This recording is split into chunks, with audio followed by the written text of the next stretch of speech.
Welcome, Sister 2.0 audience. You're here today on It's All Legal. I am your host, Janine Hubble-Cox.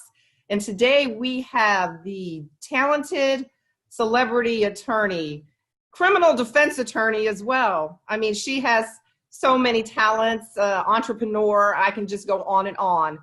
But we have Ms. Dawn M. Florio here today with us.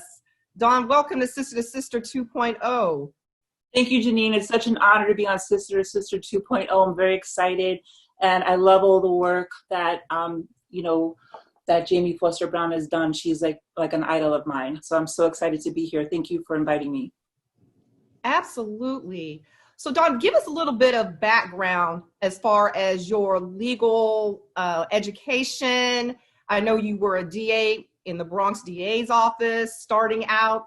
Tell us how you made a progression from being an assistant DA to having your own criminal defense practice.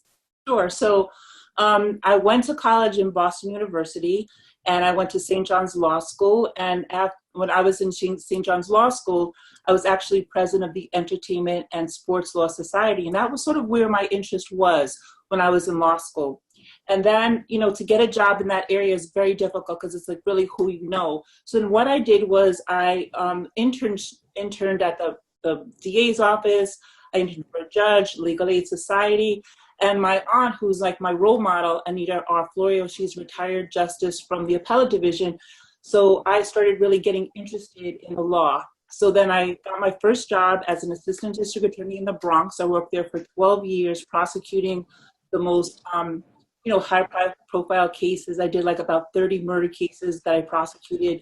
I loved the job.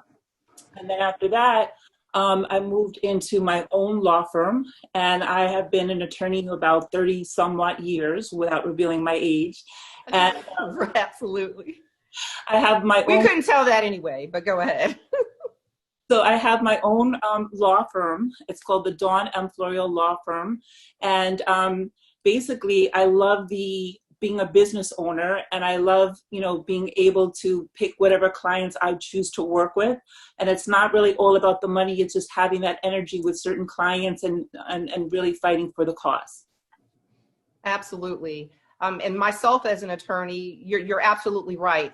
It's not about the money. It's about the principle of the matter. It's about helping your clients, providing them the best service that you can provide. So I totally understand that. So Dawn, your firm is based in New York City, is that correct? Yeah, so my office is at 488 Madison Avenue between 51st and 52nd. So I actually started my law firm in Washington Heights and in the Bronx, and I steadily moved up to Midtown Manhattan. And I love my office. Unfortunately, I can't be there. I haven't been there for the last 2 months because of COVID-19, because we're all in quarantine. But right. Beautiful office that overlooks really St. Patrick's Cathedral. I have a terrace that I go out and I can just, think about, all my cases and just look at St. Patrick's Cathedral. So it's a really nice office. And I work very hard, all my life to get to Madison Avenue. Absolutely. So can you tell our viewers what the transition was for you going from being an assistant DA prosecuting criminals over to the defense side where you're representing them at this point?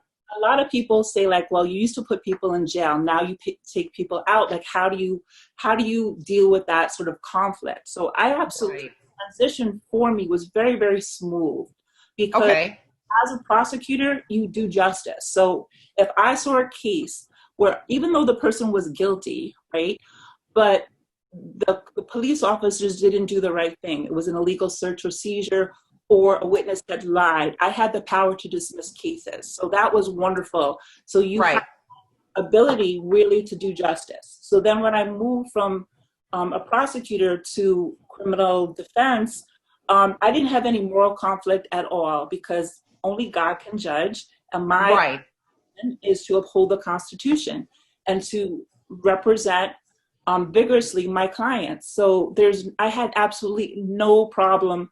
I have no problem defending anyone except certain charges I choose not to take. But, the government has to prove beyond a reasonable doubt each and every element of the crimes that are charged, as well as the identity beyond a reasonable doubt. And I hold the government to their job.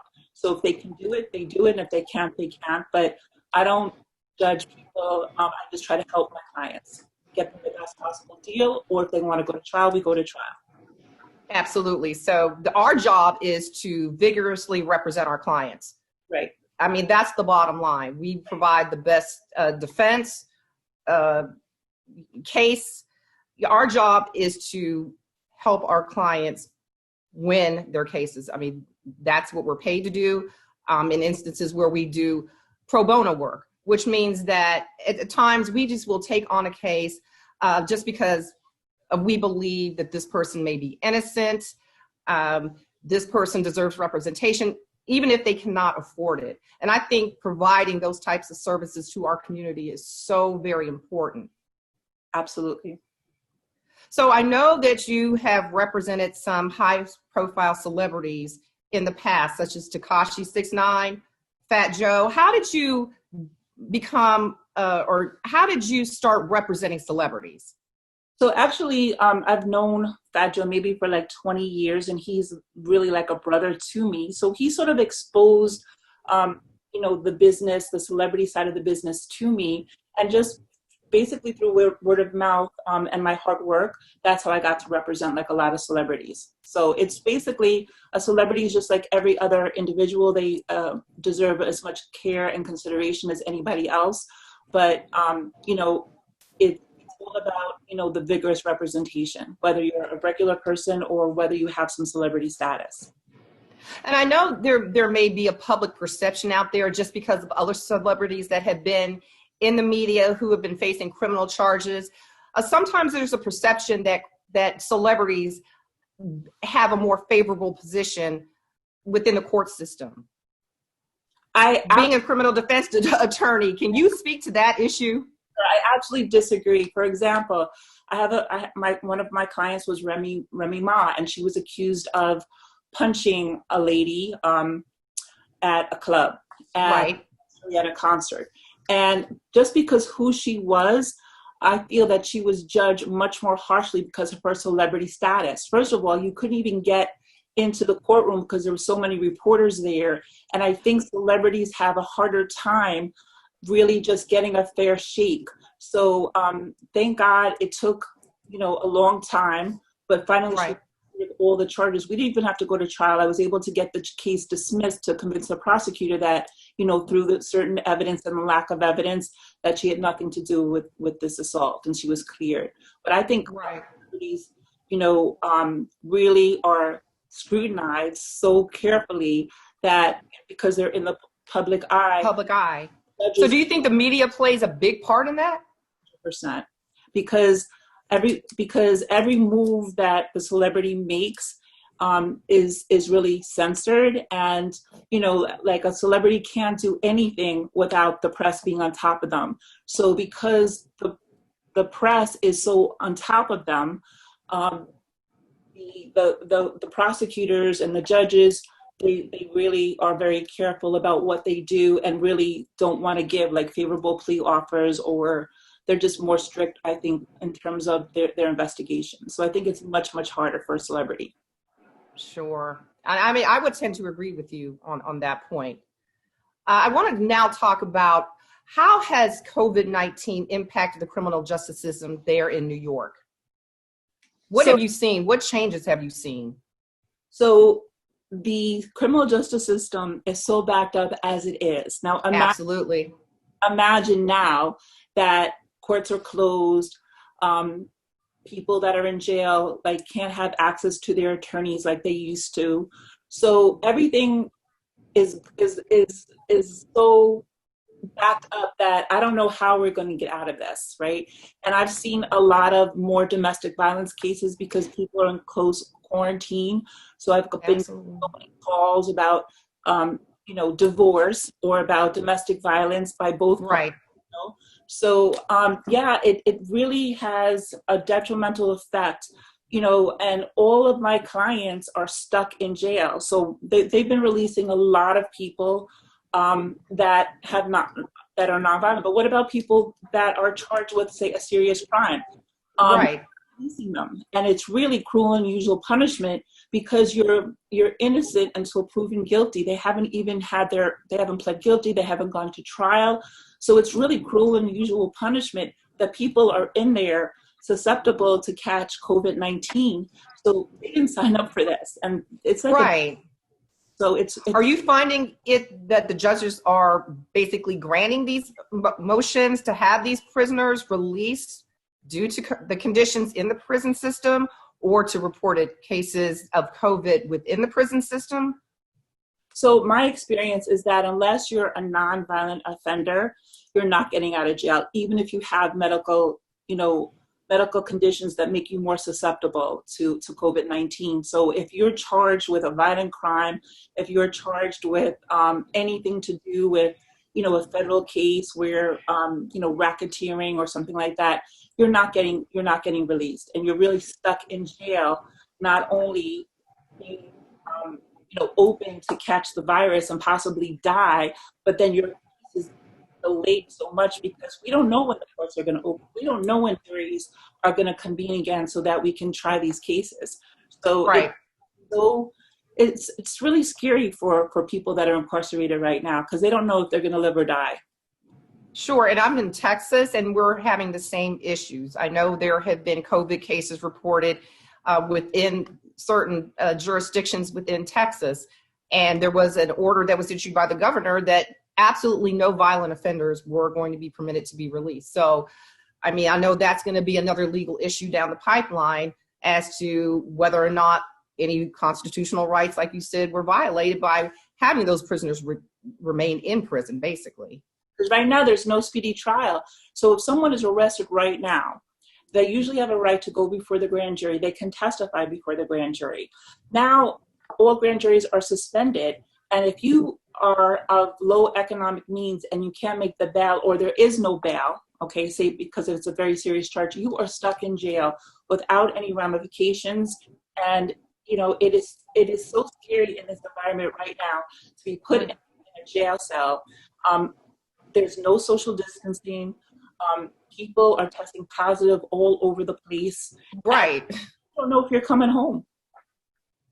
So do you find that you're seeing an increase? I mean, you already said with domestic violence cases going up due to COVID, correspondingly, there are going to be arrests that are going to be made in connection with those cases.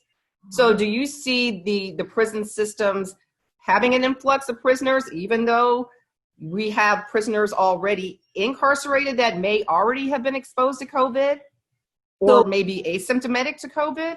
I think, because everyone is quarantined, so far crime has gone down. So right. Not being made, except the federal government, they're still in full force making arrests on gangs, RICO cases. So that has not stopped whatsoever. However, I do see an increase of people getting like desk appearance tickets because of not social distancing. That's like prevalent all over the media now. Like people are in a state right. that can't make a living. They have to feed their families. And people just want to go outside. They just want to let the fresh air. And a lot of officers are being very aggressive and not being sensitive to the people in the community, and are just making arrests. Like you see that every day now. So I just think there's going to be a rise in arrests, maybe not putting people in jail, but have to deal with the social distancing issues. Absolutely. So I want to touch on, you had mentioned that you have been filing motions to have your clients released as a result of COVID. And I know one of your clients, Takashi69, he was one of those clients that you were able, because you are just that awesome of an attorney, to have him released because of the conditions in the prison system due to COVID. And I recently read in the media where he has been permitted to basically produce a rap video.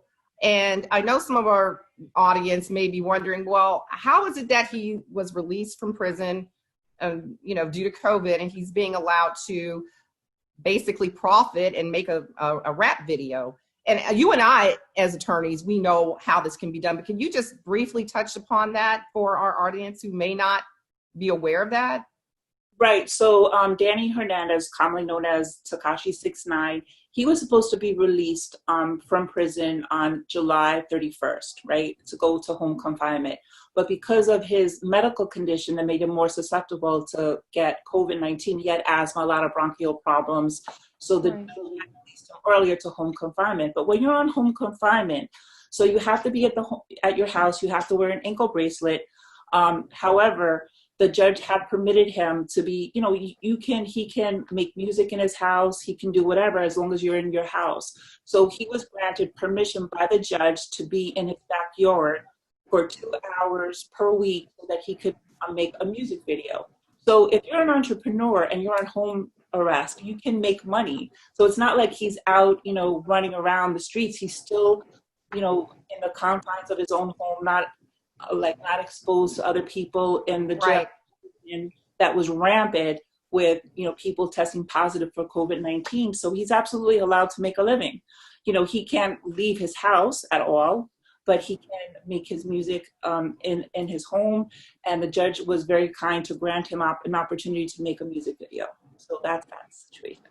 Well, thank you for clarifying that for some of our viewers, because like I said, unless you are in the legal field, you may not be aware that, certain things are allowed to still go on, such as make a living, even while you're under house arrest. So the next thing that I want to talk about is your involvement in your community. I know that you are heavily involved in giving back. So do you want to tell our viewers what types of activities that you are involved in the New York area as far as giving back to your community? So I met my best friend in the world, Chrissy Monroe, through an organization, a not-for-profit that she founded, and it's called Survive to Thrive Global. And the non-for-profit organization is a mechanism where survivors of domestic violence can get help, like we raise money. It's also a place where we can raise awareness about domestic violence, both for males and females. So Chrissy was a survivor of domestic violence, and because she was on Love and Hip Hop, she has a very healthy following on Instagram. She has a big social platform, so she uses her platform to educate women and men about, you have options and what to look for in certain situations so you can get yourself out of certain situations. So I'm on the board of Survive to Thrive Global. So that's one thing that I do. The other thing that I do is I really give back to the community for young people. So a lot of people that are involved in gangs, they don't have, the structure or so I try to serve as like a role model for right. young kids, to get them out of the gangs and to educate them that, social media is not your friend. Like you cannot be posting, gang affiliations or splashing money or, certain things on social media that are not appropriate because, the federal government is watching. So I try to educate people and who they hang around with. Like you could hang around with a group of people and not do anything wrong, but you could get caught up. So you have to be very careful about how you move. You have to be very careful who you associate yourself with, because it's very easy to get caught up in a conspiracy case. It's very easy to get caught up in other people's problems. And I tell people all the time, young people, stay off the phones because you may not be the subject of a wiretap. However, if you're speaking to someone who is a subject, then your phone is being compromised as well. So then people need to stay off the phone. People need to know that there's videos all over the place. If you're going to do anything, to not do it outside because you're going to be captured on video, and it makes my job so much harder. So I just try to educate people to do the right thing, not to get in trouble, to be a positive role model for young people, young women and young men. And I give back a lot to the community. And, I always try to encourage people to stay away from, the fast and easy lifestyle. Right. And to get their own careers.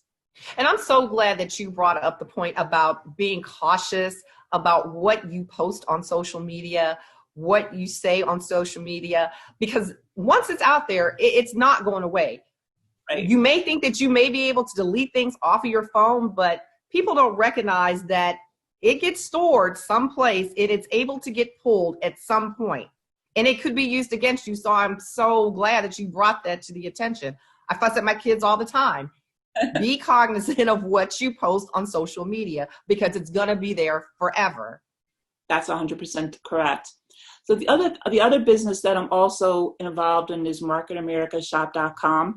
It's basically shopping online to get a residual income. And especially now that, the stores are closed, this is such a great way to make money. And, you have to leverage, your time, because even though I love my job, right now my business is closed, and Right. not a lot of cases. So it's very important for people to become entrepreneurs, to have multiple streams of income. So Absolutely. that's what I love. I get my check every week from my company. I get to buy beautiful things. I get to buy our exclusive products. So that is something that I encourage everyone to do, is to get an income where you can make money while you sleep. The other thing that I'm involved in is I just started an entertainment management company, like managing Right. just to do something different, because, I love what I do. I just want to impact, the masses. I want to impact more people. So that's something that I'm very passionate about as well. And that's so important, especially, as we're seeing today with the unemployment rates being sky high, people being furloughed, people losing their jobs, where some people are still waiting for stimulus checks to come in. It's so important to be able to market yourself in every direction that you can. I believe that God gives everybody multiple talents. And now what better time than now to be able to tap into those talents so that, God forbid, if something like this should ever happen again, which I don't ever want to happen again, but maybe we won't be in the position that we are now. So I want to thank you for sharing that, your story with us. And now I see why that you have been labeled the pretty pit bull, because you fight vigorously for your clients. You're out there giving back to your community. You're an entrepreneur. You're just moving in so many different directions. And I admire you. When I was coming up, after I got out of law school and trying to figure out what field I wanted to go into in law, I didn't have a mentor. I didn't have anybody that I could sit there and talk to try to figure out the ins and outs. And I applaud you, because I try to do the same, just educating young people, young attorneys, and you're doing the same thing. So I applaud you on your efforts, Dawn. And thank you so much for sharing your story with us today. Thank you so much for having me. Sister to Sister 2.0 is such an amazing organization. And I'm just so honored that, and grateful that you gave me this opportunity to share my story with you. No, absolutely. We're all about, trying to empower our audience. And by having guests like you on our platform, I feel like we are accomplishing our goals. Is there anything else, one last thing that you want to leave us with? Any bit of legal information or just, personal knowledge that you just want to share with our viewers?